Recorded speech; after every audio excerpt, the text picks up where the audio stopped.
Bismillahirrahmanirrahim. Assalamualaikum warahmatullahi wabarakatuh.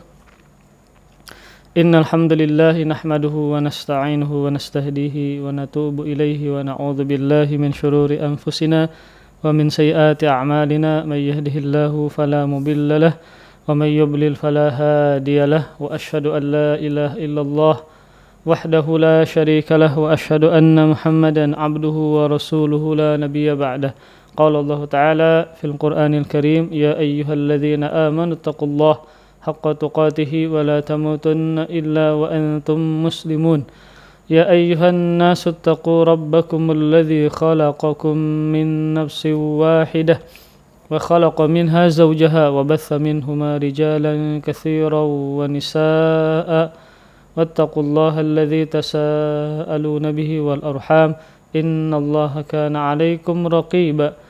يا أيها الذين آمنوا اتقوا الله وقولوا قولا سديدا يصلح لكم أعمالكم ويغفر لكم ذنوبكم ومن يطع الله ورسوله فقد فاز فوزا عظيما أما بعد فإن أصدق الحديث كتاب الله وخير الهدي هدي محمد صلى الله عليه وآله وسلم وشر الأمور محدثاتها فإن كل محدثة بدعة وكل بدعة ضلالة وكل ضلالة في النار. Alhamdulillah, marilah sama-sama kita bersyukur kepada Allah Subhanahu wa taala, memuji Allah Azza wa Jalla. Di kesempatan kali ini Allah masih memberikan nikmat yang sangat banyak, nikmat iman, ya, nikmat Islam, kemudian kebaikan kesehatan, kemudian masih bisa berjalan, masih bisa makan, memiliki tempat tinggal, dan banyak sekali nikmat Allah Subhanahu wa taala yang masih Allah berikan kepada kita. Maka jangan sampai kita menjadi seorang yang kanud. Innal insana li rabbih lakanud. Sungguh manusia kepada Rabbnya kanud. Apa itu kanud? Kata Al-Imam Al-Hasan Al-Basri, kanud adalah mengungkit musibah dan melupakan kenikmatan-kenikmatan. Kalau kita hitung lebih banyak mana Allah memberikan musibah dibandingkan dengan nikmat, maka jawabannya adalah masih banyak nikmat Allah yang Allah berikan kepada kita. Makanya Allah Subhanahu wa taala mengatakan, wa in ta'uddu ni'matallah la tuhsuha. Jika kalian menghitung nikmat Allah, niscaya kalian tidak sanggup menghitungnya. Nikmat Allah Subhanahu wa taala sangat banyak, maka jangan sampai yang kita ungkit, yang kita sebutkan hanya musibah-musibah saja. Ya, itu adalah orang yang kanud, suka mengungkit musibah namun melupakan banyaknya kenikmatan yang Allah berikan kepada dia. Kemudian salawat serta salam semoga selalu terhaturkan kepada junjungan kita Nabi besar Muhammad sallallahu alaihi wa alihi wasallam, dan kepada para keluarga, para sahabat, dan para pengikut beliau yang senantiasa meniti jalan beliau, yang senantiasa meniti sunnah atau ajaran beliau sampai hari kiamat. Amin ya rabbal alamin. Di pagi ini insyaallah kita akan membahas berbagai macam bentuk penolakan dakwah Nabi Nuh alaihissalam. Di pertemuan sebelumnya kita sudah menjelaskan betapa banyaknya metode dakwah Nabi Nuh alaihissalam. Ya. Yang pertama, metode dakwah beliau fokus kepada tauhid. Siang malam, secara sembunyi, secara terang-terangan, maka dakwah beliau fokusnya adalah tauhid, agar mereka beriman kepada Allah dan agar mereka hanya menyembah kepada Allah Subhanahu wa taala saja. Firman Allah Subhanahu wa taala, "Ani'budullah wattaquhu wa athi'un." Kata Allah Subhanahu wa taala, sembahlah Allah. Sembahlah Allah. Bertawakkallah, bertakwalah kepadanya, dan taatilah aku. Maka inilah fokus dakwah Nabi Nuh alaihissalam, yaitu untuk agar kaumnya mentauhidkan Allah Subhanahu wa taala. Makanya Al-Imam At-Tabari di dalam tafsirnya mengatakan, "Falabitha fihim alfasanatin illa khamsina ama yad'uhum ila tauhid wa firaqil alihah wal awthan." Nabi Nuh senantiasa mendakwahi kaumnya agar mereka mentauhidkan Allah Subhanahu wa taala dan agar mereka meninggalkan sesembahan kepada selain Allah, sesembahan kepada patung dan berhala selama 950 tahun. Kemudian metode dakwah yang kedua, beliau juga mentarhib Ketika beliau berdakwah, maka metode atau cara yang beliau bawa adalah dengan mentarhib. Apa itu mentarhib? Yaitu memberikan peringatan tentang azab Allah, tentang murka Allah, tentang siksaan Allah yang sangat pedih bagi mereka yang tidak beriman, bagi mereka yang melakukan kesyirikan. Firman Allah Subhanahu wa taala, "Qala ya qaumi inni lakum nadhirum mubin." Surah Nuh ayat 2. Nuh mengatakan, "Wahai kaumku, sungguh aku bagi kalian adalah sebagai seorang pemberi peringatan yang menjelaskan." Ketika beliau mendakwahi kaumnya, maka beliau memasukkan metode berupa tanzir, senantiasa mengingatkan kaumnya akan azab Allah, akan murka Allah, siksa Allah yang pedih ketika mereka tidak beriman. Walaupun dengan metode demikian, ya, tetap Nabi Nuh alaihissalam berlemah lembut ketika memberikan ancaman tersebut. Buktinya adalah kalau kita perhatikan surah-surah yang ada di Al-Quran, Nabi Nuh berkata kepada kaumnya, "Ya qaumi, wahai kaumku." Wahai kaumku, menyandarkan nisbah aku kepada kaum. Itu menunjukkan beliau termasuk bagian dari kaum tersebut, ya. Tetap mengatakan ya qaumi, wahai kaumku. Kemudian metode yang ketiga yang dipakai juga oleh Nabi Nuh adalah beliau mentarghib. Ini sebaliknya dari tarhib. Kalau tarhib itu menyebutkan ancaman Allah, siksa Allah. Kalau targhib memotivasi, ya, dengan ganjaran, dengan kebaikan, dengan pahala baik di dunia maupun di akhirat. Berimbang jadinya. Ketika menjelaskan tentang neraka, ancamannya, siksa Allah, beliau juga menjelaskan tentang surga. Tatkala mereka beriman, tatkala mereka hanya menyembah Allah Subhanahu wa taala, Allah mengampuni mereka, memasukkan mereka ke dalam surga, ya. Sebagaimana firman Allah Subhanahu wa taala di surah Nuh ayat 4, "Yaghfir lakum min dzunubikum wa yuakhirukum ila ajalin musamma." Jika kalian mau hanya beribadah kepada Allah, niscaya Dia akan mengampuni kalian sebagian dosa-dosa kalian dan memanjangkan usia kalian sampai pada batas waktu yang ditentukan. Ini termasuk bisyarah, kabar gembira bagi orang yang hanya mentauhidkan Allah, hanya beriman kepada Allah, hanya menyembah Allah. Allah ampuni mereka dan Allah panjangkan usia mereka. Ini menunjukkan kebaikan dunia dan kebaikan akhirat. Kebaikan akhirat adalah bentuk pengampunan dari Allah Subhanahu wa taala. Kemudian kebaikan dunia berupa ajalum musamma, yaitu usia yang dipanjangkan. Kemudian sebaik-baik janji atau kabar gembira, ya, adalah bentuk pengampunan Allah Subhanahu wa taala. Maka ini adalah sebaik-baik janji. Ketika mereka beriman kepada Allah, hanya menyembah Allah Subhanahu wa taala saja, maka Allah akan mengampuni dosa-dosa mereka. Dan ini adalah sebaik-baik bisyarah, sebaik-baik kabar gembira tatkala Allah Subhanahu wa taala mengampuni dosa-dosa hamba-hambanya. Perhatikan firman Allah Subhanahu wa taala di surah Nuh ayat 10, "Faqultu astaghfiru rabbakum innahu kana ghaffara." Kata Nabi Nuh mengatakan, "Meminta ampunlah kalian kepada Rabb kalian. Sesungguhnya Dia Maha Pengampun." Maha Pengampun. Nah, ketika Allah Subhanahu wa taala mengampuni dosa-dosa mereka, maka mereka akan mendapatkan bisyarah berikutnya, kabar gembira yang lain, yaitu surah Nuh ayat yang selanjutnya, ayat 11 dan 12. "Yursilis samaa 'alaikum midrara wa yamdidkum bi amwalin wa banin wa yaj'al lakum jannat wa yaj'al lakum anhara." Ketika Allah Subhanahu wa taala mengampuni dosa-dosa hambanya, niscaya Dia akan menurunkan hujan yang lebat dari langit kepada kalian. Ketika kering, tandus, kemarau, siapa yang tidak senang ketika Allah turunkan hujan yang lebat? Akhirnya kebunnya merekah, kebunnya subur.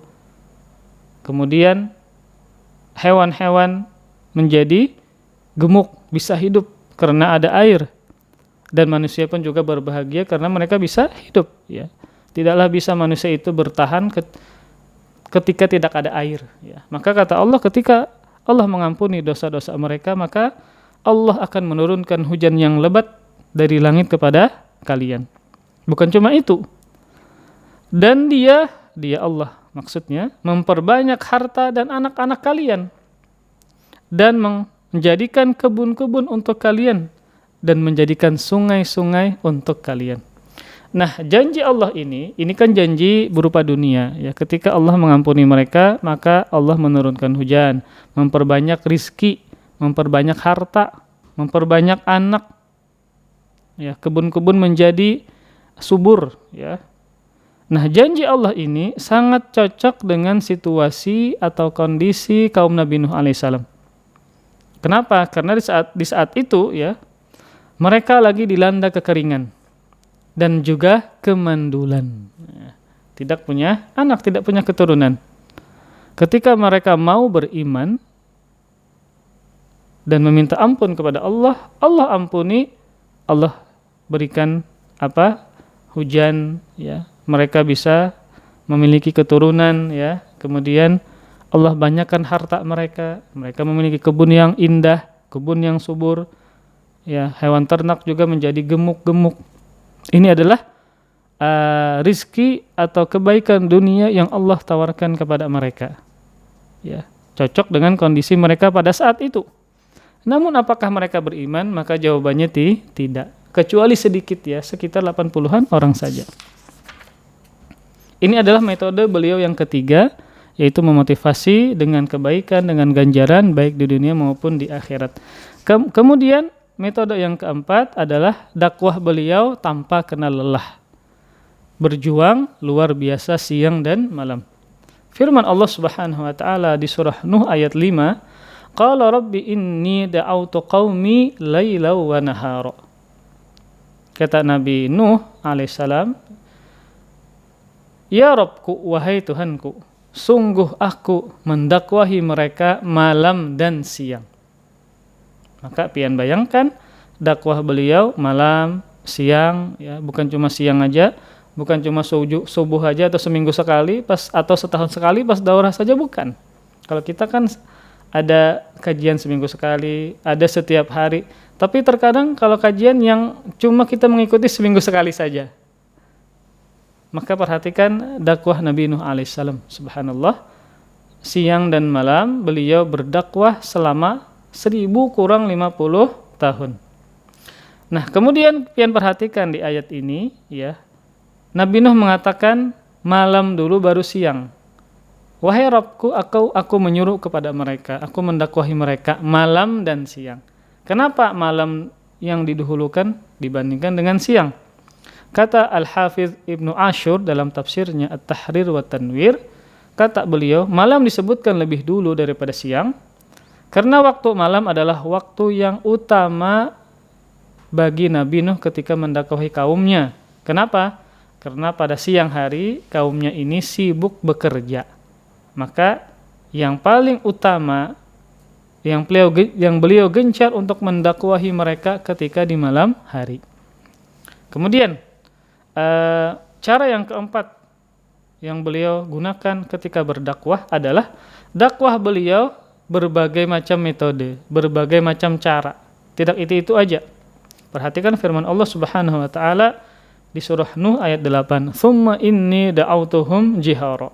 Kemudian ayat setelahnya, "Tsumma inni a'lantu lahum wa asrartu lahum israra." Perhatikan, kata Allah Subhanahu wa taala yang menceritakan perkataan Nabi Nuh, "Tsumma inni da'autuhum jihara." Kemudian sungguh aku mendakwahi mereka secara terang-terangan. Kemudian di sini Nabi Nuh alaihissalam ketika mengatakan demikian menggunakan kalimat tsumma. Dan tsumma dalam kaidah bahasa Arab, dalam ilmu bahasa Arab itu menunjukkan ada tenggang waktu. Contoh misalnya, telah masuk Zaid, kemudian Muhammad. Dakhala Muhammadun tsumma Ahmad misalnya. Telah masuk Muhammad, kemudian Ahmad. Nah, ketika Muhammad masuk, maka ada tenggang waktu. Sejam kemudian, 2 jam kemudian, tidak langsung. Nah, di sini menunjukkan bahwa adanya tenggang waktu antara satu perbuatan dengan perbuatan yang lain. Ya, ketika beliau mendakwahi mereka secara terang-terangan, kemudian beliau mendakwahi mereka secara rahasia, secara sembunyi-sembunyi. Kemudian ini yang pertama, beliau dengan cara secara terang-terangan. Ketika mereka ngumpul, ada ajang perkumpulan atau di pasar, atau ketika mereka ngumpul di khalayak ramai, maka Nabi Nuh alaihissalam menyuruhkan kepada mereka agar beriman kepada Allah Subhanahu wa taala. Kemudian itu yang terang-terangan. Tsumma inni a'lantu lahum wa asrartu lahum israra. Kemudian aku mendakwahi mereka secara terbuka, ya, secara terang-terangan dan secara diam-diam. Secara diam-diam, secara sembunyi-sembunyi. Maka terkadang terang-terangan, kemudian juga terkadang sembunyi-sembunyi. Tidak satu cara saja. Nah, pian perhatikan di ayat ini Allah Subhanahu wa taala mengatakan tsumma inni a'lantu lahum wa asrartu lahum israra. Nah, ketika Nabi Nuh mengatakan a'lantu, di sini tidak disebutkan maf'ul mutlaknya. Ini bagi yang belajar bahasa Arab, perhatikan ayat 9 surah Nuh. Ketika Nabi Nuh mengatakan a'lantu, berdakwah dengan terang-terangan, beliau tidak menyebutkan maf'ul mutlak, tidak menyebutkan masdarnya. Namun ketika asrartu, dakwah beliau secara sembunyi-sembunyi menggunakan maf'ul mutlak, israr ada masdarnya yang menunjukkan makna taukid penguat. Jadi ketika beliau mendakwahi kaumnya secara sembunyi-sembunyi, maka ada penguat. Maka terjemahnya seperti ini. Kemudian aku mendakwahi mereka secara terang-terangan dan secara diam-diam dengan secara diam-diam. Nah, adanya kalimat penguat dari kata saya mendakwahi mereka secara sembunyi-sembunyi itu menunjukkan apa? Menunjukkan secara sembunyi-sembunyi itu yang paling beliau tegaskan, yang paling beliau siasati. Nah, di dalam tafsir Al-Baghawi dan juga Al-Imam Al-Mawardi, di antara bentuk dakwah beliau secara rahasia, secara sembunyi-sembunyi adalah mendakwahi mereka langsung datang ke rumahnya satu-satu. Subhanallah. Kalian bayangkan seorang nabi, seorang rasul mendakwahi kaumnya selama 950 tahun. Cukup lama, bukan cukup, sangat lama malah. Terkadang terang-terangan, terkadang sembunyi-sembunyi. Caranya apa sembunyi-sembunyi? Langsung datang ke rumahnya, mendakwahi mereka satu per satu. Subhanallah. Ini bentuk seorang nabi yang tulus, nabi yang penyayang kepada umatnya, agar mereka diampuni Allah, agar mereka masuk surganya Allah, tidak diazab oleh Allah. Ya, begitu kalau bahasa Banjarnya, begitu tugul, begitu cangkal mendakwahi kaumnya. Siang, malam, secara rahasia, secara sembunyi-sembunyi mendatangi rumah mereka satu persatu. Kemudian cara yang berikutnya yang keenam adalah ketika Nabi Nuh mendakwahi mereka, maka Nabi Nuh mengingatkan mereka dengan kekuasaan Allah, dengan keagungan Allah, dengan karunia Allah Subhanahu wa taala. Ya, disebutkan di surah Nuh ayat 13 sampai 20. Bagaimana beliau menyebutkan tentang keagungan Allah menciptakan langit, menciptakan bumi, ya. Kemudian menciptakan bulan dan matahari sebagai cahaya. Kemudian Allah juga menumbuhkan untuk mereka tumbuh-tumbuhan, tanaman-tanaman, menjadikan mereka dari tanah dan dikembalikan kepada tanah pula ketika mereka mati, kemudian dibangkitkan lagi menuju padang mahsyar.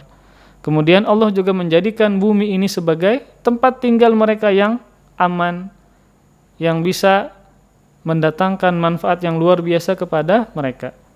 Nah, ketika Nabi Nuh menyebutkan tentang kekuasaan Allah, keagungan Allah, karunia Allah, agar mereka sadar dan mau beriman kepada Allah Subhanahu wa taala. Dan ketika kita menyampaikan pengajaran dan menjelaskan tentang keagungan Allah, kekuasaan Allah, karunia Allah kepada kita, maka itu adalah salah satu faktor terpenting dalam keimanan kepada Allah Subhanahu wa taala. Ya. kita menyebut keagungan Allah yang luar biasa. Ada langit tanpa tiang, ada bumi tanpa tiang, ya, subhanallah, tidak jatuh dan seterusnya. Maka ini termasuk faktor yang bisa menumbuhkan keimanan kita kepada Allah Subhanahu wa taala. Nah, kalau pian perhatikan, ada 6 metode tadi yang luar biasa yang senantiasa dijalankan oleh Nabi Nuh alaihissalam. Apakah kaumnya sadar? Apakah kaumnya menerima dakwah Nabi Nuh alaihissalam? Ternyata banyak dari mereka tidak beriman dan mereka menolak dengan berbagai tolakan. Ada bentuk-bentuk penolakan dari kaum Nabi Nuh kepada Nabi Nuh. Maka kita akan bahas pada kesempatan kali ini. Bentuk atau sikap penolakan yang pertama adalah menjauhi Nabi Nuh alaihissalam dan menutup telinga mereka dan menutup kepala, subhanallah. Bukan cuma lari, menjauh, tutup telinga, tutup kepala. Pian bayangkan dakwah beliau selama 1000 kurang 50 tahun. Ketika didakwahi, berjauh, tutup telinga, tutup kepala. Ini bentuk penolakan yang begitu menghinakan, ya. Dijauhi. Perhatikan di surah Nuh ayat 6. Firman Allah Subhanahu wa taala, "Falam yaziduhum du'ai illa firara wa inni kullama da'awtuhum litaghfira lahum ja'alu asabi'ahum fi adhanihim wastaghshaw thiyabahum wa asarru wastakbaru istikbara." Kata Nabi Nuh alaihissalam, tetapi dakwahku, seruanku tidak menambah iman kepada mereka. Mereka malah semakin lari dari kebenaran. Dan sungguh setiap kali aku mendakwahi mereka agar engkau mengampuni mereka. Nah, jadi ketika mereka beriman, maka Allah mengampuni mereka. Ya. Nah, ketika aku mendakwahi mereka agar engkau mengampuni mereka, mereka pura-pura tidak mendengar dengan menutup telinga mereka dengan jari jemari. Nah, berjauh sambil menutup telinga dengan jari jemari. Nah, pian perhatikan di sini Allah Subhanahu wa taala menyebutkan kata asabi, bentuk jamak dari jari. Padahal kalau orang itu menutup telinga cukup dengan 2 jari. Tetapi Allah menyebutkan mereka menutup telinga mereka dengan jari jemari mereka, dengan banyak jari. Padahal kan jari, kalau kita ingin menutup telinga cukup dengan 2. Kata disebutkan dalam kitab Zadul Masir, kayak karya Ibnul Jauzi, tafsir Ibnul Jauzi, ya. Maka penyumbatan atau penutupan telinga dengan bentuk jamak dari kata jari, itu seandainya itu merupakan penolakan yang keras. Seandainya mereka mampu menyumbat telinga mereka dengan semua jari mereka, maka mereka akan lakukan. Ya, padahal kan cuma 2 jari saja. Tapi Allah sebutkan dengan mereka menutup telinga mereka dengan jari jemari mereka, dengan banyak bentuk jamak dari jari. Disebutkan dalam tafsir Zadul Masir karangan Ibnul Jauzi, seandainya mereka mampu, ya, menutup telinga mereka dengan seluruh jari mereka, maka mereka akan lakukan. Menunjukkan mereka menolak keras dakwah dari Nabi Nuh alaihissalam. Kemudian bukan cuma menutup telinga, wastaghshaw thiyabahum, dan menutup kepala dengan pakaian mereka, subhanallah, dengan baju mereka ditutup kepalanya. Sudah telinga ditutup, kepala juga ditutup. Wa asarru, dan mereka senantiasa bersikap demikian. Wastakbaru istikbara, dan mereka sombong dengan sebenar-benar sombong. Begitu angkuh. Pian bayangkan, dakwah Nabi Nuh bukan cuma sehari, setahun, tapi 950 tahun. Bagaimana sabarnya beliau menghadapi kaumnya seperti ini. Didakwahi jauh, tutup telinga, menjauh, tutup telinga, kemudian tutup kepala. Subhanallah. Maka ini adalah situasi dakwah beliau, ya, situasi dakwah beliau. Maka ini menjadi bahan renungan, ya, untuk kita yang mendakwahi siapapun, ya. Maka ketika dijauhi, ketika diabaikan, maka harus sabar. Ya, sebagaimana sabarnya Nabi Nuh alaihissalam. Kita tidak sampai orang itu lari tutup telinga, tutup kepala, subhanallah ya. Maka pian lihat bagaimana dakwah Nabi Nuh alaihissalam. Pian bandingkan dengan dakwah pian sekarang. Ya, tidak ada apa-apanya dengan dakwah dari Nabi Nuh alaihissalam. Ya, maka inilah yang bisa kita lakukan sebagai motivasi, sebagai pompa semangat kita dalam berdakwah. Yaitu baca sejarah dari Nabi Nuh alaihissalam yang luar biasa. Kemudian yang kedua, bentuk penolakan dakwah Nabi Nuh yang dilakukan oleh kaumnya sendiri adalah menuduh Nabi Nuh dengan berbagai macam fitnah. Menuduh Nabi Nuh dengan berbagai macam fitnah. Dan ini juga terjadi kepada Nabi kita Rasulullah SAW. Nabi kita Muhammad dituduh dengan syairum majnun, tukang syair yang gila. Kemudian sahir, tukang sihir, kadzdzab, pendusta, subhanallah. Kemudian sobi, orang yang menentang ajaran nenek moyang. Tuduhan macam-macam, ya. Jadi para nabi itu, para rasul itu kenyang dengan tuduhan cacian oleh kaumnya sendiri. Termasuk Nabi Nuh alaihissalam. Di antara tuduhan tersebut adalah mereka menuduh Nabi Nuh dengan sebutan orang sesat. Nah, malah beliau disambati orang sesat, subhanallah. Ya, beliau dikatakan apa? Orang sesat, sehingga orang menjauhi ketika ada yang mengatakan itu hati-hati, itu orangnya sesat tuh, otomatis dijauhi, ya, otomatis dijauhi. Perhatikan firman Allah Subhanahu Wa Taala di surah Al-A'raf ayat 60. Qala al-mala'u min qaumihi inna lanaraka fi dhalalim mubin. Berkata para pembesar kaum Nabi Nuh, sungguh kami memandangmu, menilaimu berada dalam kesesatan yang nyata. Ikam ini bujur-bujur sasat kalau bahasa Banjarnya. Apakah Nabi Nuh diam saja? Maka beliau membantah. Beliau mengatakan, qala ya qaumi laysa bi dhalalatun walakinni rasulun mir rabbil alamin uballighukum risalati rabbi wa ansahu lakum wa a'lamu minallahi ma la ta'lamun. Surah Al-A'raf ayat 61 dan 62. Nabi Nuh menjawab, wahai kaumku. Tetap beliau mengatakan wahai kaumku, ya. Padahal sudah dituduh macam-macam. Tapi beliau dengan lembutnya mengatakan wahai kaumku. Menganggap mereka adalah kaum beliau, ya, bukan menganggap orang lain. Wahai kaumku. Sungguh tidak ada kesesatan padaku, melainkan aku adalah utusan dari Rabb semesta alam. Dan menyampaikan risalah dari Rabbku kepada kalian. Melainkan aku adalah utusan dari Rabb semesta alam yang bertugas menyampaikan risalah Rabbku kepada kalian dan menasihati kalian, dan aku mengetahui dari Allah apa yang kalian tidak ketahui.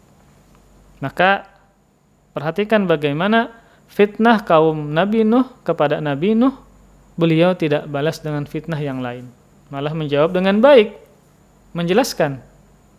Nah, terkadang kalau kita disambati, kita balas sambati juga. Nah, ini salah.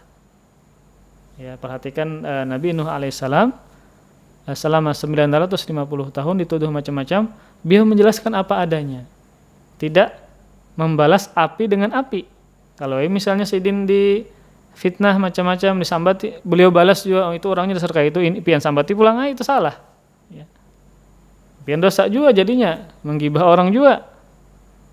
Maka ketika ada yang memfitnah pian dan salah, pian jelaskan, itu enggak benar, saya seperti ini, ya sudah, tidak perlu lagi memfitnah kemudian memprovokasi agar orang membenci yang menyambati pian tadi.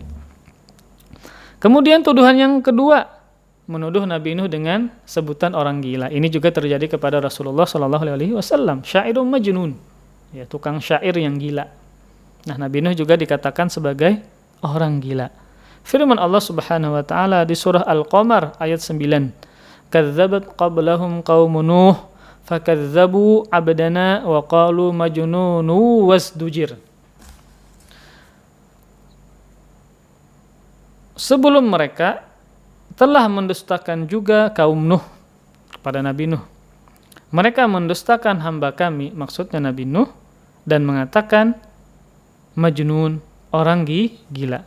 Wazdujir, dan dia Nuh juga diancam oleh kaumnya. Bukan cuma disambati orang gila, beliau juga diancam oleh kaumnya sendiri. Kemudian tuduhan yang ketiga, beliau juga dituduh sebagai orang yang rakus harta dan jabatan. Jadi kata mereka, dakwah kamu ini cuma mencari harta, mencari jabatan, hanya untuk mengumpulkan harta dan jabatan saja. Mereka mengatakan di surah Al-Mu'minun ayat 24, "Ma hadza illa basyarum mithlukum yuridu ayyatafaddala 'alaikum." Orang ini, yaitu Nabi Nuh, ini perkataan kaumnya. Orang ini hanyalah manusia biasa seperti kalian. Hanya saja dia ingin menjadi orang paling mulia di antara kalian. Jadi kata mereka, orang ini orang biasa. Dia berdakwah demikian hanya menjadi orang yang paling mulia di antara kalian. Apa maksud orang paling mulia? Maksudnya adalah orang yang paling kaya dan paling berkedudukan tinggi.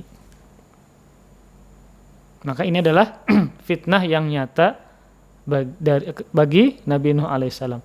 Seandainya maksud atau niatan dakwah Nabi Nuh ingin mengumpulkan harta, rakus terhadap dunia, maka beliau tentulah tidak mendakwahi orang-orang yang lemah, orang-orang fakir dan miskin. Buktinya beliau tidak pandang siapapun kaumnya. Orang kaya kah, pemuka kah, orang fakir kah, orang miskin kah, tetap beliau dakwahi. Dan ternyata yang miskin, yang lemah malah mereka yang beriman. Dan tidak beliau usir. Seandainya beliau hanya mencari harta, mencari kedudukan, niscaya yang beriman ini beliau usir. Kenapa? Karena orang miskin. Tidak ada harta yang bisa diambil dari mereka. Namun tidaklah demikian. Kemudian jenis penolakan yang ketiga, tadi yang kedua adalah beliau dituduh macam-macam. Ya. Gila harta, gila jabatan, ya. Dituduh orang gila, dan seterusnya. Kemudian jenis penolakan yang ketiga adalah mendebat Nabi Nuh dengan berbagai macam syubhat. Nabi Nuh didebat dengan syubhat-syubhat yang mereka lontarkan. Di antara syubhat tersebut adalah Nabi Nuh dikatakan sebagai manusia.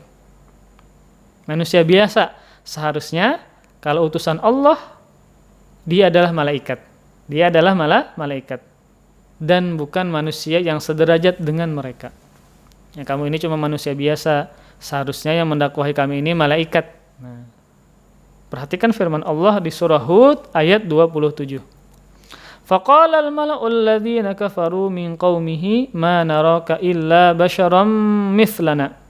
Maka berkatalah para pemimpin yang kafir dari kaumnya, kami tidaklah melihat engkau, melainkan engkau hanya seorang manusia biasa seperti kami.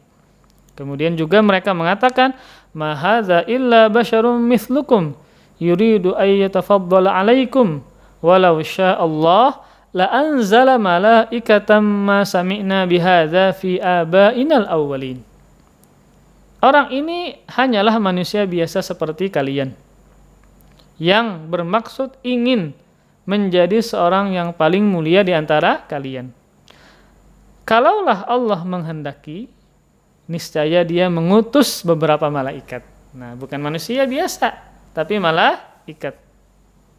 Kata mereka, belum pernah kami mendengar ini, maksudnya dakwah seperti ini, pada masa nenek moyang kami yang terdahulu. Jadi mereka mengatakan, ini melontarkan syubhat, nenek moyang kami dulu kada pernah didakwahi manusia. Ayo kalau dakwah kamu hak, maka yang Allah utus adalah malaikat untuk mendakwahi kami, bukan kamu. Itu syubhat yang pertama. Syubhat yang kedua yang mereka lontarkan agar mereka menghadang dakwah Nabi Nuh, menghalangi dakwah Nabi Nuh adalah, kata mereka, tidak mungkin agama yang benar ini hanya diikuti orang-orang yang miskin, yang lemah, yang hina, yang rendahan saja. Kan yang banyak masuk Islam adalah yang beriman kepada Nabi Nuh adalah orang-orang lemah, orang fakir dan miskin. Kata mereka, nggak mungkin dong agama yang hak ini, yang benar ini, yang masuk cuma orang-orang yang lemah saja, orang-orang rendahan saja. Kata mereka, Mereka mengatakan di dalam surah Hud ayat 27, "Wa ma naraka taba'aka illal ladzina hum aradhiluna badirar ra'i." Mereka mengatakan, kami lihat orang-orang yang mengikutimu, yang beriman kepadamu, hanyalah orang-orang yang rendahan, orang fakir, miskin, orang lemah, di antara kami yang cepat percaya begitu saja kepada engkau. Kata siapa? Kata mereka. Nah, perkataan mereka ini dibantah oleh Al-Hafidz Ibnu Katsir. Kata beliau yang intinya adalah orang-orang lemah yang beriman kepada Nabi Nuh adalah orang yang cerdas, bukan orang yang rendahan. Orang yang mulia bukan orang yang rendahan sebagaimana tuduhan mereka. Kenapa?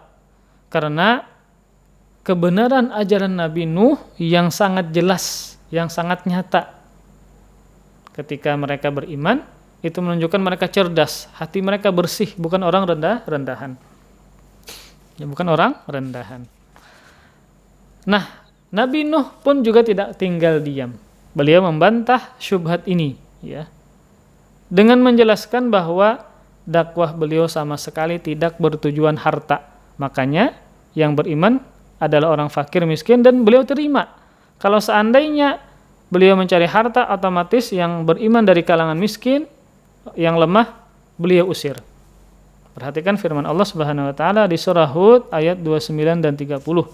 Wa ya qaumi la as'alukum alaihi mala in ajriya illa 'alal ladzi 'ala Allah wa ma ana bitaridil ladzina amanu innahum mulaqu rabbihim walakinni arahum qauman tajhalun. Wa ya qaumi may yansuruni minallah in tarattuhum afala tadhakkarun. Wahai kaumku, aku tidaklah meminta harta benda kepada kalian sebagai upah, sebagai ganjaran dari dakwahku. Bukan seperti itu, kata beliau. Karena ganjaranku ya hanyalah dari Allah Subhanahu wa taala. Dan aku sekali-kali tidak akan mengusir orang-orang yang telah beriman, walaupun mereka adalah orang yang lemah yang kalian nilai sebagai orang rendahan. Sungguh mereka akan bertemu dengan Rabb mereka. Akan tetapi aku memandang kalian sebagai suatu kaum yang tidak mengetahui. Wahai kaumku, siapakah yang akan menolongku dari azab Allah jika aku mengusir mereka? Maka tidak mungkin Nabi Nuh mengusir orang-orang yang beriman dari kalangan fakir, miskin, dan lemah yang dinilai oleh kaumnya sebagai orang yang rendahan. Tidak mungkin. Nanti Allah akan mengazab aku, kata Nabi Nuh. Tidaklah kalian mengambil pelajaran. Kemudian, jenis penolakan yang keempat yang Nabi Nuh alami, kaumnya ini memberikan persyaratan-persyaratan yang aneh kalau mereka ingin beriman. Jadi mereka mengatakan, kalau kami mensyaratkan, kalau kamu ingin kami beriman, lakukan ini, begini, begitu, dan seterusnya. Dan ini juga terjadi kepada para nabi yang lain. Contoh Nabi Shaleh alaihissalam. Kaumnya menantang atau memberikan persyaratan yang aneh kepada Nabi Nuh yang secara kemampuan manusia tidak mungkin dilakukan. Apa persyaratan mereka? Kalau kamu mau kami beriman, silahkan keluarkan onta dari dalam batu. Nah, itu persyaratan yang aneh dari kaum Nabi Shaleh. Namun Allah kabulkan. Benar-benar keluar onta dari batu. Apakah mereka beriman? Padahal kan mereka sebelumnya mensyaratkan, kami ini mau beriman kalau kamu mengeluarkan onta dari batu. Tetap mereka tidak beriman. Persyaratan tersebut mereka katakan hanya untuk menentang, sebagai bentuk pembangkangan mereka kepada Nabi mereka. Contoh Rasulullah SAW juga pun diberikan persyaratan demikian. Kaum kafir Quraisy memberikan persyaratan, kalau kamu ingin kami beriman, maka mintalah kepada Allah bukit Safa dijadikan emas. Nah, dari persyaratan-persyaratan yang aneh dari kaum-kaum para nabi, ada yang Allah kabulkan dan ada yang Allah tidak kabulkan. Ketika Allah kabulkan, apakah mereka beriman? Jawabannya tidak. Ya, perhatikan persyaratan-persyaratan yang aneh, yang nyeleneh ya dari kaum Nabi Nuh kepada Nabi Nuh. Mereka menginginkan kepada Nabi Nuh seperti persyaratan mereka, Nabi Nuh harus mendatangkan malaikat Ya, jadi kalau mau kami beriman, maka kamu datang bersama malaikat. Atau kamu menjadi malaikat. Kalau kamu mau kami beriman, kamu jadi malaikat. Atau kamu menjadi orang kaya. Ini menunjukkan beliau adalah bukan orang kaya. Jadi kalau mau kami beriman, kamu harus kaya dulu. Kemudian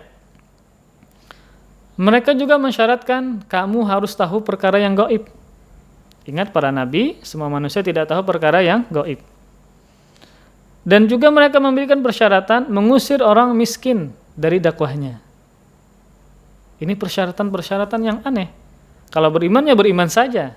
Nah, bahasa jelasnya seperti itu. Kenapa harus membuat persyaratan-persyaratan yang aneh? Kita katakan mereka memberikan persyaratan yang aneh tersebut bukan dalam rangka mencari kebenaran, namun hanya sebatas pembangkangan mereka kepada Nabi Nuh alaihissalam. Ya. Nah, Nabi Nuh pun menanggapi persyaratan-persyaratan mereka, permintaan mereka yang aneh tersebut. Perhatikan firman Allah di surah Hud ayat 29 dan 31. Wa ya qaumi la as'alukum alaihi malan in ajriya illa 'ala Allah wa ma ana bitaridil ladzina amanu innahum mulaqu rabbihim walakinni arahum qauman tajhalun. Wa ya qaumi may yansuruni minallah in taradtuhum afala tadhakkarun. Wala aqulu lakum indi khaza'inullahi wala a'lamul ghaiba wala aqulu inni malak wala aqulu lilladzina tazdari a'yunukum lay yu'tiyahumullahu khaira Allahu a'lamu bima fi anfusihim inni idzal laminadh dhalimin. Kata Nabi Nuh ya, menanggapi persyaratan-persyaratan aneh mereka. Wahai kaumku, aku tidak meminta harta benda kepada kalian sebagai upah dari dakwahku, karena ganjaranku hanyalah dari Allah Subhanahu wa taala. Dan aku sekali-kali tidak akan mengusir orang-orang yang telah beriman. Karena persyaratan mereka, kalau kamu mau kami masuk ke dalam agamamu, usir orang-orang miskin. Lalu Nabi Nuh mengatakan, dan aku sekali-kali tidak akan mengusir orang-orang yang telah beriman dari golongan yang lemah. Sungguh mereka akan bertemu dengan Rabb-nya, tetapi aku memandang kalian suatu kaum yang tidak mengetahui. Wahai kaumku, siapakah yang akan menyelamatkanku dari azab Allah jika aku mengusir mereka? Kan persyaratan mereka, kalau kamu mau kami beriman kepadamu, usir orang-orang miskin yang beriman kepadamu. Kata Nabi Nuh, siapa yang akan menyelamatkanku dari azab Allah jika aku mengusir mereka? Enggak mungkin Nabi Nuh mengusir mereka. Tidaklah kalian mengambil pelajaran. Dan aku juga tidak mengatakan kepada kalian bahwa aku mempunyai segala perbendaharaan harta dunia. Kan tadi mereka mensyaratkan engkau jadi orang kaya kalau kamu mau kami beriman. Kata Nabi Nuh, dan tidak juga aku mengatakan kepada kalian aku mempunyai segala perbendaharaan harta dunia. Aku tidak juga mengetahui hal yang gaib. Kan persyaratan mereka, kami beriman, kamu harus mengetahui perkara yang gaib. Nabi Nuh katakan, saya tidak mengetahui perkara yang gaib. Dan tidak juga aku pernah mengaku sebagai malaikat, bukan. Aku adalah manusia biasa. Aku juga tidak pernah mengatakan bahwa orang-orang yang kalian anggap hina tidak akan mendapatkan kebaikan dari Allah. Kenapa kamu harus mengusir? Kenapa saya harus mengusir mereka sebagai persyaratan iman kalian? Ya. Aku tidak pernah mengatakan mereka yang beriman dari golongan lemah ini tidak mendapatkan kebaikan sedikit pun dari Allah Subhanahu wa taala. Allah lah yang lebih mengetahui apa yang ada pada diri mereka. Sungguh aku benar-benar zalim jika aku melakukan hal tersebut, yaitu mengusir orang-orang lemah yang beriman dari dakwah Nabi Nuh alaihissalam. Kemudian bentuk penolakan yang kelima adalah mengadakan berbagai makar, mengadakan berbagai macam tipu muslihat kepada Nabi Nuh alaihissalam untuk menghalang-halangi dakwah Nabi Nuh. Firman Allah Subhanahu wa taala, "Wa makaru makran kubbara." Dan mereka melakukan makar, tipu daya yang besar. Nah, tipu daya mereka atau makar mereka ini bentuknya adalah mencegah dan menghalang-halangi dakwah Nabi Nuh sehingga Nabi Nuh berhenti dari dakwahnya, atau agar dakwah Nabi Nuh tidak diterima oleh kaumnya. Jadi bentuk makar mereka adalah menjauhkan orang-orang agar tidak beriman kepada Nabi Nuh alaihissalam. Maka sosok Nabi Nuh alaihissalam yang begitu tegar, penyayang, tulus mendakwahi kaumnya, umatnya, ya. Maka ini membuat para penentang dakwah beliau berusaha membuat tipu daya, makar atau muslihat untuk menghentikan dakwah beliau. Nah, di antara makar tersebut adalah senantiasa mereka mengingatkan di antara mereka untuk terus menyembah berhala-berhala yang sejak dulu mereka sembah. Jadi saling mengingatkan, ya, jangan lupa nanti sembah berhala itu. Kita sama-sama. Seperti itu mereka, ya, agar temannya ini tidak beriman kepada Nabi Nuh. Jadi mereka senantiasa mengingatkan agar menyembah patung-patung orang-orang soleh, ya, yang mereka sembah sejak dulu. Dan juga di antara bentuk makar mereka adalah mereka menyabari teman-teman mereka agar tetap beribadah kepada berhala, tetap istiqomah berbuat kesyirikan. Ini halangan dakwah seperti itu. Kita mendakwahi orang-orang, maka orang-orang ini mendakwahi yang lain agar dia tetap melakukan kesyirikannya. Ya, perhatikan Allah Subhanahu wa taala mengkisahkan ucapan mereka. Wa qalu la tadharunna alihatakum wa la tadharunna waddaw wa la suwa'a wa la yaghuth wa ya'uq wa nasra. Surah Nuh ayat 23. Dan mereka mengatakan, perhatikan bentuk makar mereka agar orang-orang tidak mendengarkan seruan dakwah Nabi Nuh, tetap melakukan kesyirikan. Kata mereka, dan janganlah sekali-kali kalian meninggalkan penyembahan terhadap Tuhan-Tuhan kalian. Ini mengingatkan sesama mereka agar tetap teguh menyembah berhala. Jangan pula sekali-kali kalian meninggalkan penyembahan kepada Wad, Suwa', Yaghuth, Ya'uq, dan Nasr. 5 orang ini adalah orang-orang soleh, orang-orang baik. Ketika mereka meninggal, lalu dibikin patung agar semangat beribadah. Generasi pembuat patung meninggal dunia, datang generasi berikutnya yang tersebar kejahilan, akhirnya disembah. Ini adalah kesyirikan pertama kali di zaman Nabi Nuh. Kesyirikan yang pertama kali di dunia, di bumi ini. Karena apa? Berlebih-lebihan menghormati orang soleh. Jadi Wad, Suwa', Yaghuth, Ya'uq, Nasr itu adalah orang baik, orang soleh. Nah, ini sangat bahaya, ya, mengkultuskan orang baik. Memang kita disuruh menghormati orang soleh, disuruh. Namun ada caranya, ada batasannya. Jangan sampai berlebihan, meninggikan derajat mereka, kemudian disembah, kemudian diminta hajat, berdoa. Dan orang-orang soleh ini disembah bukan ketika mereka masih hidup, enggak, ketika sudah meninggal dunia. Ya.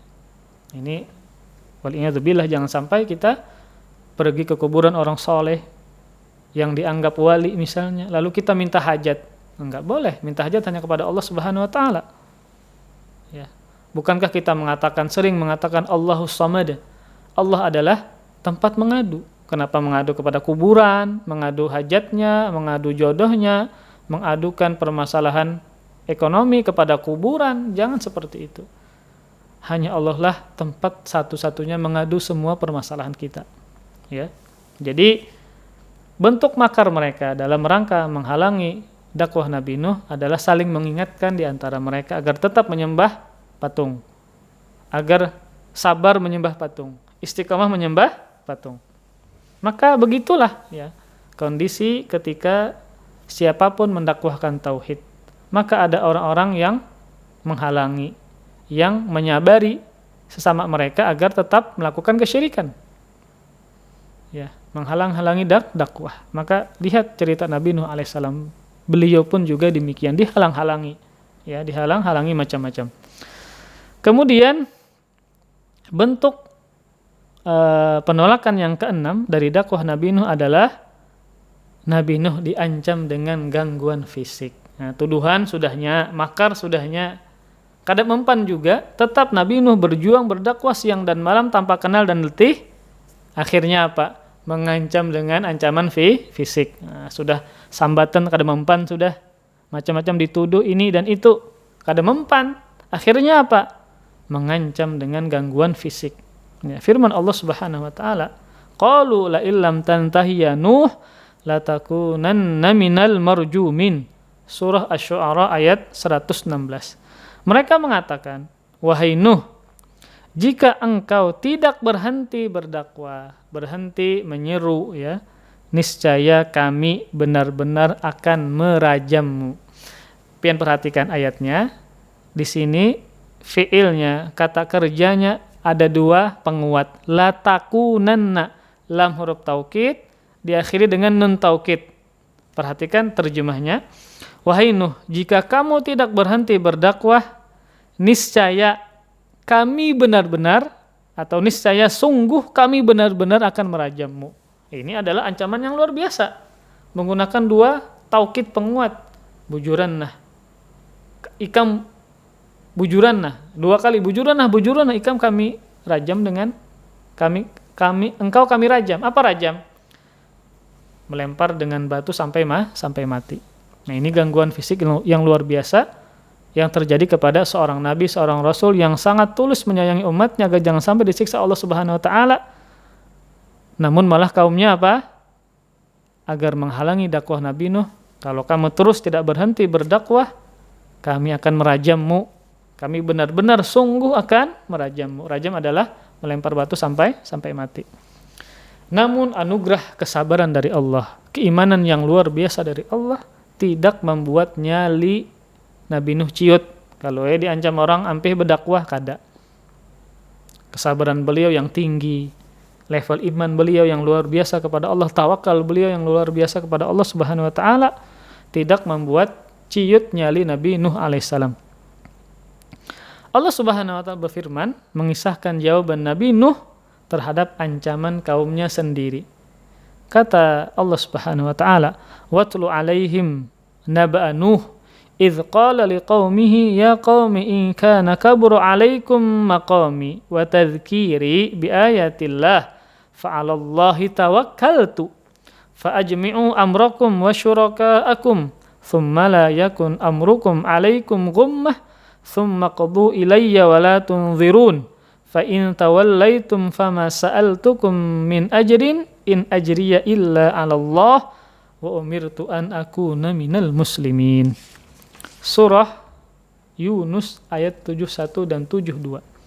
Dan bacakanlah kepada mereka, wahai Muhammad, kisah Nuh.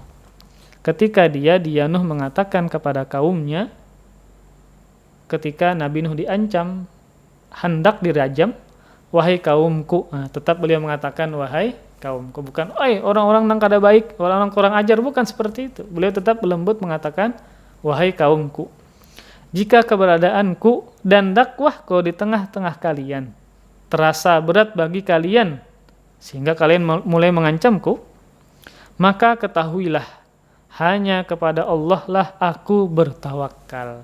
Nah, ini adalah tawakal beliau yang sangat tinggi. Ancaman tersebut tidak ada apa-apanya, tidak membuat nyali beliau menjadi kecil atau ciut, enggak. Kenapa? Karena beliau bertawakal kepada Allah Subhanahu wa taala. Silahkan bulatkan tekad kalian dan silahkan kumpulkan sekutu-sekutu kalian untuk membunuhku, mengancamku dan macam-macam. Lakukanlah semua tersebut padaku secara terang-terangan, silahkan kalian. Terang-terangan tunaikan ancaman kalian, kata Nabi Nuh. Lakukanlah saat ini juga, kata Nabi Nuh. Dan janganlah kalian menunda-nundanya. Kenapa? Karena kata Nabi Nuh, aku tidak takut sama sekali kepada kalian.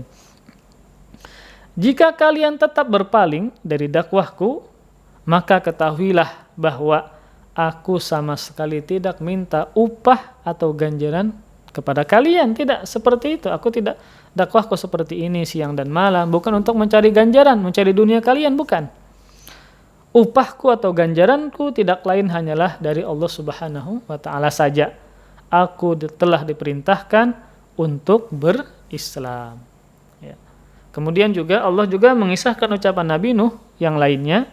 Qala rabbi inna qaumi kazzabun faftah baini wa bainahum fathaw wa najjini wa man ma'iya minal mu'minin. Perhatikan. Nabi Nuh mengatakan, wahai Rabbku, sungguh kaumku telah mendustakanku. Maka putuskanlah perkara di antara kami. Yang maksudnya adalah tampakkanlah siksaan kepada mereka. Nanti kita sebutkan penjelasan ini. Maka putuskanlah perkara di antara kami dan selamatkanlah aku dan orang-orang beriman bersamaku. Ini pentingnya ketika kita bertawakal harus juga diiringi dengan doa. Tawakal tinggi. Dan harus juga kita ketahui bahwa tawakal itu tidak menafikan ikhtiar. Ketika pian bertawakal maka juga harus berikhtiar, berusaha. Contoh pian misalnya menanam benih. Maka jangan sampai pian katakan pian tanam benih, sudah aku bertawakal kepada Allah, tumbuh-tumbuh kadang-kadang enggak boleh. Maka pian harus menyirami, harus menggarap, harus berusaha agar dia tetap tumbuh. Jangan cuma mengatakan tawakalnya sudah, kalau sudah ditanam hendak tumbuhkah, keadakah, terserah Allah, itu enggak boleh seperti itu. Orang yang bertawakal harus diiringi dengan ikhtiar yang maksimal. Kemudian juga jangan sampai lupa untuk berdoa kepada Allah Subhanahu wa Ta'ala. Karena Nabi Nuh juga berdoa kepada Allah agar beliau dilindungi dan juga kaumnya yang beriman. Nah, kalau pian perhatikan subhanallah, ini adalah jenis-jenis penolakan kepada Nabi Nuh alaihissalam. Ya, tuduhan macam-macam, syubhat tadi. Kemudian dipadahi orang sesat. Kemudian makarnya berbagai macam. Kemudian diancam dengan gangguan fisik. Sangat banyak ya. Ini bentuk keteguhan dan kesabaran beliau Nabi Nuh alaihissalam. Makanya Nabi Nuh ini disebut atau termasuk golongan para rasul yang diberi gelar ulul azmi. Ulul azmi yaitu rasul yang paling teguh hatinya dan yang paling sabar. Yang paling kuat tekadnya. Nah, kalau pian perhatikan dakwah beliau selama 950 tahun siang dan malam, secara terang-terangan, secara sembunyi-sembunyi, disambati macam-macam, dilontarkan syubhat, kemudian dicaci maki, kemudian diancam dengan gangguan fisik. Apakah itu membuat beliau tidak lagi berdakwah, menjadi ciut nyali beliau? Maka jawabannya tidak. Subhanallah. Maka inilah wahai para jamaah sekalian ya. Maka ketika kita membaca cerita-cerita seperti ini akan menambahkan keimanan kita kepada Allah Subhanahu wa Ta'ala. Semakin kita sabar ketika menasihati orang, mendakwahi orang ya. Kemudian juga agar kita senantiasa berjuang untuk meninggikan kalimat Allah Subhanahu wa Ta'ala. Wallahu a'lam bishawab. Ini yang bisa ulun sampaikan, semoga bermanfaat. Salah khilaf ulun mohon maaf. Mudah-mudahan Allah Subhanahu wa Ta'ala senantiasa mengampuni dosa kita, memberikan taufik kepada kita, sehingga kita mudah dalam beramal saleh dan mampu meninggalkan perbuatan maksiat dan senantiasa bertobat kepada Allah Subhanahu wa Ta'ala. Amin ya rabbal alamin. Kita akhiri dengan kafaratul majlis. Ada pertanyaan? Ya, ini ada pertanyaan di sini. Mohon nasihat dan motivasi untuk selalu bisa bersabar. Jazakumullah khairan. Di antara motivasi adalah dengan melihat ganjaran dari orang yang bersabar. Ya, ganjaran dari Allah sebutkan di dalam Al-Quran banyak ya. Di antaranya adalah dalam surah Al-Insan, Allah Subhanahu wa Ta'ala mengatakan, وَجَزَاهُمْ بِمَا صَبَرُوا جَنَّةً وَحَرِيرًا وَجَزَاهُمْ بِمَا صَبَرُوا جَنَّةً وَحَرِيرًا. Dan Allah membalas mereka dengan sebab sabar mereka. Balasan apa? Surga dan pakaian sutra. Maka ciri khas penduduk surga adalah orang-orang yang penyabar. Orang-orang yang penyabar. Wa jazahum bima sabaru jannatan wa harira. Allah membalas orang-orang yang sabar dengan surga. Dengan subhanallah, ini bukan balasan yang ringan ya, balasan yang luar biasa. Yaitu apa? Balasan surga. Kemudian juga firman Allah Subhanahu wa Ta'ala, innama yuwaffas sabiruna ajrahum bighairi hisab. Innama sungguh hanya yuwaffas sabirun disempurnakan Orang-orang sabar, ajrahum, pahala mereka, ganjaran mereka, bighairi hisab, tanpa batas. Ketika disebutkan bighairi hisab, tanpa batas, itu menunjukkan banyaknya pahala bagi orang yang sabar. Bagi orang yang sabar. Ya. Dan memang kita katakan sabar ini sulit. Dan juga sabar itu bukan dengan ungkapan, saya sabar. Enggak ya. Sabar itu ketika pian dapat musibah, maka anggota tubuh pian tidak melakukan hal yang diharamkan oleh Allah Subhanahu wa taala. Ya. Ketika dapat musibah pian diam, tidak mengatakan apa salah saya ya Allah. Itu kan pian seakan-akan protes dengan takdir Allah Subhanahu wa taala. Maka ingat ganjaran pahala yang besar bagi orang-orang yang sabar. Dan juga senantiasa berdoa kepada Allah agar dijadikan orang yang sabar. Maka sabar adalah balasannya surga, amalan penduduk surga, dan juga sabar adalah banyaknya pahala yang Allah berikan bagi orang-orang yang sabar. Ya. Mudah-mudahan Allah Subhanahu wa taala, kita berdoa kepada Allah agar Allah menjadikan kita orang yang sabar. Wallahu a'lam bishawab. Cukup ya? Ya. Kita tutup dengan kafaratul majlis. Subhanakallahumma wa bihamdik, asyhadu an la ilaha illa anta, astaghfiruka wa atubu ilaik. Wassalamualaikum warahmatullahi wabarakatuh.